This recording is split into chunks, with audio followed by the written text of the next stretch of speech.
지난 1년 지구촌에는 코로나 때문에 많은 변화가 생겼고 한국에도 적지 않은 영향이 있었습니다.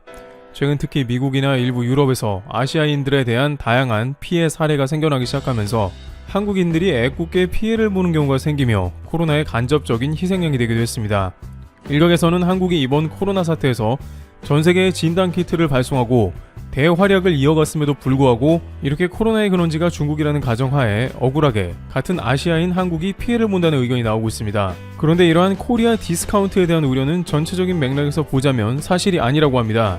특히 이번에 코로나로 가장 피해가 극심했던 이탈리아에서는 한국에 대한 인식이 급격하게 변한 것을 확인할 수 있었는데요. 게다가 이탈리아에서는 한국과 일본을 직접적으로 비교하며 일본을 크게 놀라게 했다는 소식이 전해지고 있습니다. 우선 이탈리아는 일본과 전통적인 우방관계라고 할 수 있습니다.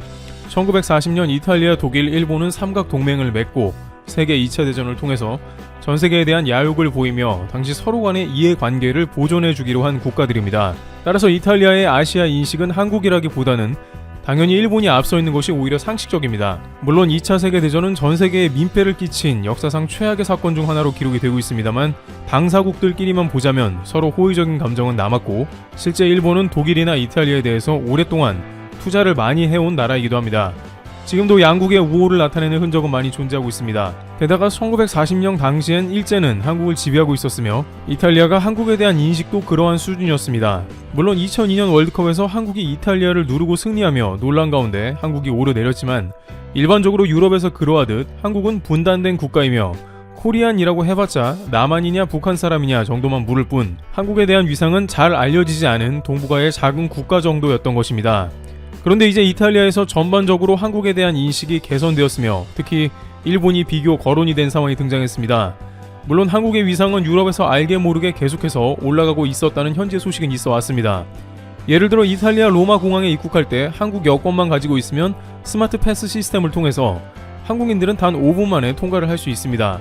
입국 심사하느라 1시간 가량 허비할 필요가 없습니다. 영국에서도 트래픽이 심각하다는 런던 히드로 공항에 입국할 때 한국인은 동일한 시스템으로 입국 심사가 면제됩니다. 영국은 EU를 제외하고 단 7개국에만 이것을 허락했고 아시아에서는 한국, 싱가포르와 일본 정도만 포함될 정도로 전 세계적으로 이런 나라는 매우 드물다고 합니다. 하지만 이와 같은 사례에서도 볼 수 있듯이 한국과 함께 늘 아시아에서 포함되는 것은 일본입니다. 물론 체코와 같은 나라는 한국만을 위해서 한글 안내판도 존재하고 일본이나 싱가포르도 아닌 한국만 패스트트랙으로 입국 심사를 면제받는 나라도 일부 있긴 합니다만 이와 같이 유럽에서는 아시아 하면 늘 일본이 거론됐고 한국은 최근 들어서 이름을 알리기 시작한 것이죠. 하지만 이제 한국의 위상이 일본과 직접 비교되면서 이탈리아 언론에 전격 소개된 상황이 나온 것입니다. 한국은 어떻게 일본을 넘어 세계를 호령하는 소프트파워 강국이 됐나?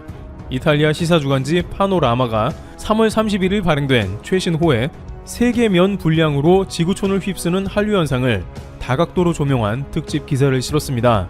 이 매체는 한국을 자동차 첨단 기술은 물론 문화, 라이프스타일, 문신 없는 깨끗한 외모, 패션 브랜드까지 세계에 수출하는 나라라고 소개하고 이 아시아의 작은 나라가 짧은 시간 안에 글로벌 무대에서 두각을 나타낸 원인을 짚었습니다. 매체는 특히 일본 신화를 지워버렸다고 평해 눈길을 끌었습니다. 한때 서양을 덮친 일본 열풍이 뒤로 밀려나고 한국의 파도, 즉 한류가 그 자리를 차지했다는 의미입니다. 매체는 기사에서 한국의 대중문화가 이러한 한류를 이끌고 그 최전선에 방탄소년단 BTS가 있다고 소개했습니다. 특히 BTS가 영어에 기대지 않고 한국어로 세계 팬들을 매료시켰다는 점을 부각한 뒤 이로 인해 세계에서 가장 배우기 쉬운 문자로 평가받는 한글에 대한 관심도 부쩍 높아졌다고 전했습니다.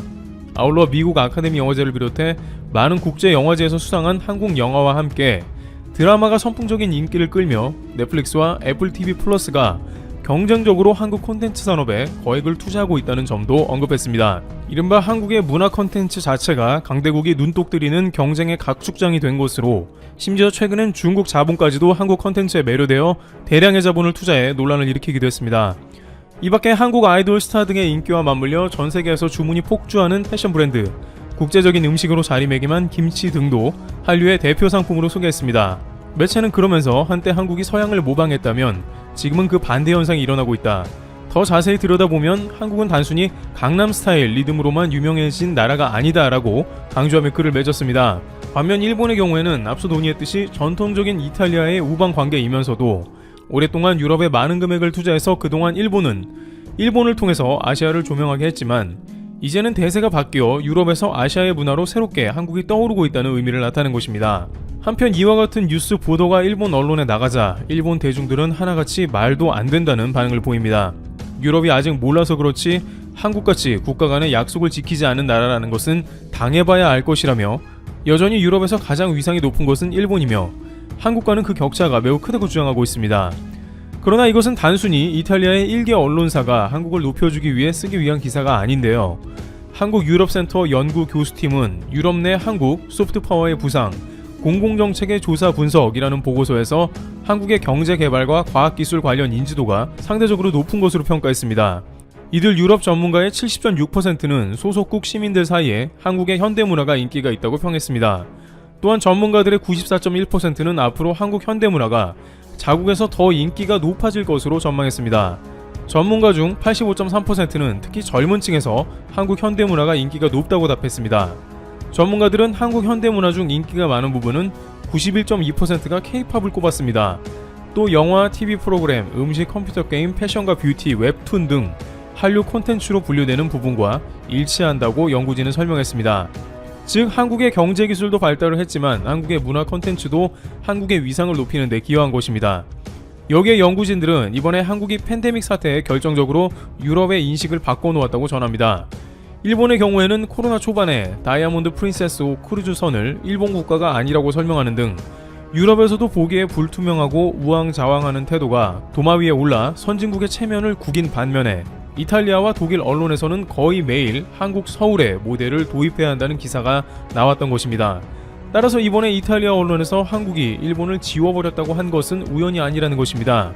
하지만 일본 일부 언론은 여전히 한국이 백신이 모자라서 제대로 방역이 안 된다는 취지의 보도를 이어갑니다. 팬데믹으로 한국이 유럽에서 극찬을 받은 것은 인정할 수 없다는 취지를 드러낸 것입니다. 그러나 일본도 백신은 한국보다 좀 더 확보는 했어도 여전히 백신 접종 속도가 굉장히 굼뜨는 상황이 나오며 그러한 영향 가운데 코로나가 급격하게 재확산되어 현재 신규 확진자가 2,600명을 기록하고 있습니다. 이런 가운데 도쿄올림픽 성화봉송이 지연되고 있으며 오사카 지사는 오사카 시내에 성화봉송을 중지해달라며 스가 내각에 반란을 일으키는 등 여전히 코로나 대응이 제대로 되어 있지 않은 모습을 보이고 있습니다. 스가 내각은 이번 일본 내 코로나 재확산 사태로 인해 중의원 해산을 해산하려는 기존 계획이 약화되었습니다. 스가 총리는 일본 내 백신 접종이 시작되었고 코로나를 어느 정도 잡았다는 판단을 하고 중의원 해산 뒤에 자신이 총리로 정식 집권하겠다는 포부를 보였으나 코로나 악화로 결국에는 수포로 돌아간 것으로 보입니다. 따라서 이탈리아에서 한국, 일본에 대한 차이를 코로나 대응에서부터 판단한 것은 틀린 판단이 아니란 것이며 말 그대로 유럽 내에서는 한국이 일본을 지워버렸다는 이야기가 나오는 상황이 전개되고 있습니다. 이와 같이 한국은 시간이 흐를수록 주변국의 질투를 받지만 세계적인 위상이 높아지고 있는 것은 틀림없는 상황입니다. 이제 구시대적 동맹관계를 뛰어넘어 한국은 문화의 힘으로 새로운 관계들을 만들어 나가고 있는 것입니다. 트리블튜브 여기서 마치겠습니다. 감사합니다. 어이구 올라가야지. 한국을 이겨야지. 어이구 넘어지다. 어이구 아베 중래. 어이구 살려주세요. 어르신 괜찮으세요? 아베 신조잖아. 저 죄송한데 저리 가세요. 방사능 묻어요. 아베가 자빠졌습니다. 일본이 무너졌습니다. 옛날에 어떤 사람이 빈대 잡으려다 초가상간 다 태워먹고 그 빈대가 호랑이가 되어서 잡아먹혔다는 얘기 들어본 적 있으십니까? 못 들어보셨겠죠. 제가 방금 만든 얘기거든요. 근데 이런 일이 아베 신조에게 벌어지고 있다고 합니다. 한국 한번 잡아보겠다고 지네 집 다 태워먹고 한국이라는 아시아의 호랑이에게 잡아먹히게 생겼습니다. 아베는 한국의 경제 추격이 두려웠습니다. 그래서 화이트리스트 배제라는 무리수를 두었고 그 결과는 여러분이 아시는 바와 같이 일본 경제에 큰 타격으로 다가오고 있습니다.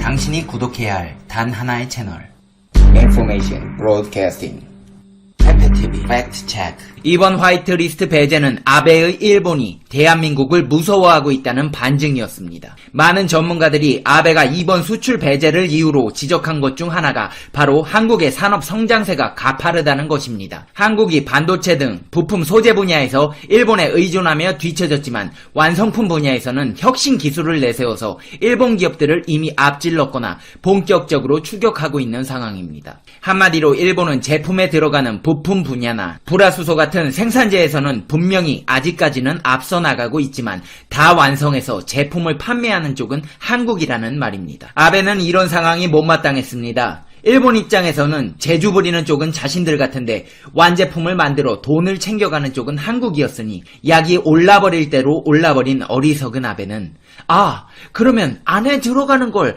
안 팔아버리면 한국은 망할 것 같으문이다 라며 화이트리스트 배제를 강행합니다. 화이트리스트 배제 이면에는 아베의 이런 초조한 심리가 작용했다는 전문가들의 의견들이 있었습니다. 그도 그럴 것이 우리나라는 지난해 글로벌 전자업계에서 중국과 미국에 이어 세계 3위 생산국에 랭크되며 전자업계의 강국임을 증명해냈습니다. 지난해 한국의 전자산업 생산액이 1711억 달러로 일본을 누르고 3위를 차지했습니다. 이는 D램과 낸드 등의 메모리 반도체 수출이 호조를 보였고 특히 올레드 분야에서 범접할 수 없는 압도적 1위를 차지했습니다. 모바일용 중소형 패널은 삼성 디스플레이가, TV용 대형 패널에서는 LG 디스플레이가 90%가량의 독점에 가까운 점유율을 기록 중입니다. 이렇게 한국의 성장세가 가파른 가운데 화이트리스트 배제는 그나마 일본이 앞서가던 생산재, 자본재에서도 우리나라가 발전할 수 있는 계기를 찾아주었습니다. 페페TV에서 일본 불매운동을 하면서 강조했던 게 생산재, 자본재의 수입을 줄이자는 주장이었는데요.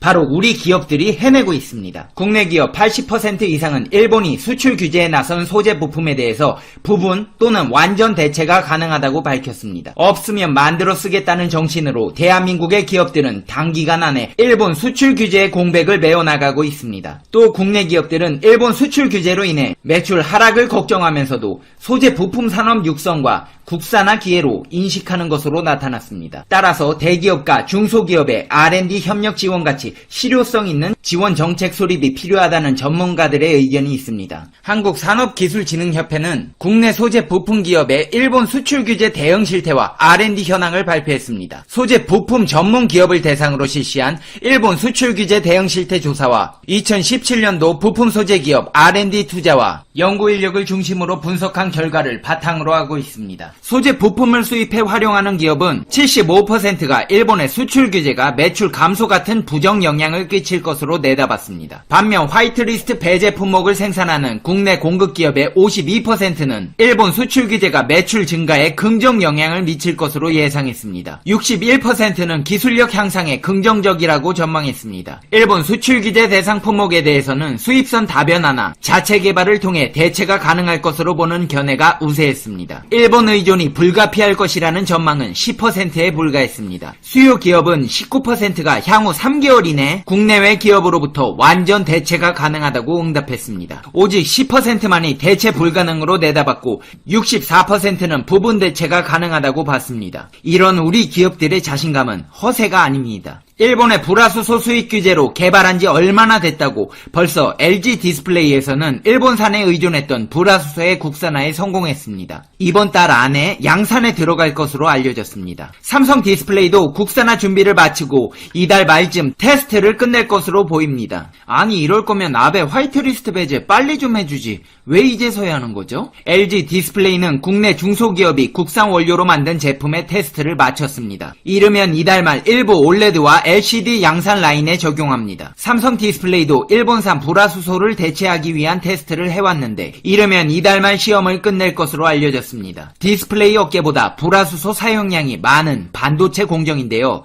삼성전자와 SK하이닉스도 메모리 반도체 공정에 국산 고순도 불화수소를 테스트 중입니다. 디스플레이는 반도체에 비해 불화수소 탈일본이 빠른 편입니다. 디스플레이 패널 생선 라인은 반도체처럼 나노 공정 수준이 아니기 때문입니다. 99.9999999 12-9급 초고순도 불화수소가 필요한 게 아니라서 비교적 대체 가능성이 높습니다. SK 머티리얼스도 일본의 수출 규제 대상에 오른 에칭가스 국산화에 시동을 걸었습니다. 이 일 업계에 따르면 SK 머티리얼스는 에칭가스를 생산하기 위한 설비 투자를 개시했습니다. 동시에 가스 제조에 필요한 인허가 등 행정 절차에 돌입한 것으로 확인됐습니다. SK 머티리얼스 관계자는 최근 에칭가스 생산을 위한 설비 발주를 냈다면서 초기이기 때문에 파일럿 규모 시설을 우선 갖추고 올 연말 샘플을 출하할 예정이라고 밝혔습니다. 상황이 이렇다 보니 오히려 일본 소재 기업들이 노심초사하는 모습입니다. 한국 기업의 소재 다변화가 성공하면 최대 매출처를 이룰 수 있기 때문입니다. 영국의 경제주간지 이코노미스트 최신호에서 넓게 보면 일본의 자해는 무모하다, 일본의 수출 규제는 경제적으로 근시안적이라고 보도했습니다. 한일 갈등이 장기화해 일본의 대한국 소재 수출 계속 중단할 경우 전 세계 기술 공급망으로 그 고통이 파급될 것이고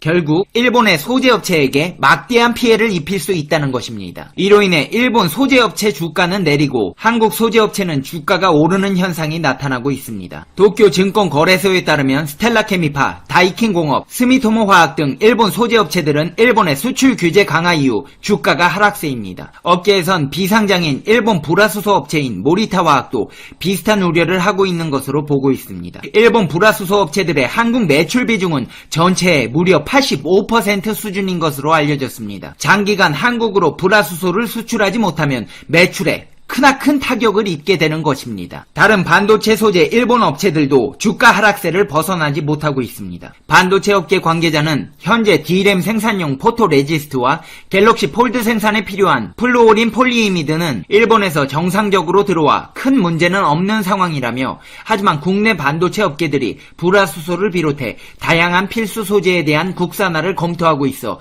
이런 우려가 주가에 반영된 것으로 보인다고 했습니다. 반면 국내 반도체 업체들은 주가가 강보합세입니다. 일본의 수출 규제에서 벗어나 대체선을 빠르게 확보하며 주가가 떨어지지 않는 것입니다. 일본 언론도 이번 수출 규제로 일본 기업들의 피해가 적지 않다고 지적했습니다. 일본 대표 종합경제신문인 니혼게이자이신문은 징용 노동자 문제에 관한 응수를 자제하라는 사설에서 세계 최대 반도체 업체 삼성전자의 생산 차질이 생긴다면 스마트폰이나 PC 등 반도체를 사용하는 모든 기기의 생산 차질이 전 세계적으로 확산될 수 있다면서 국제 정치의 도구로서 통상 정책을 이용하려는 발상이 짙다고 했습니다.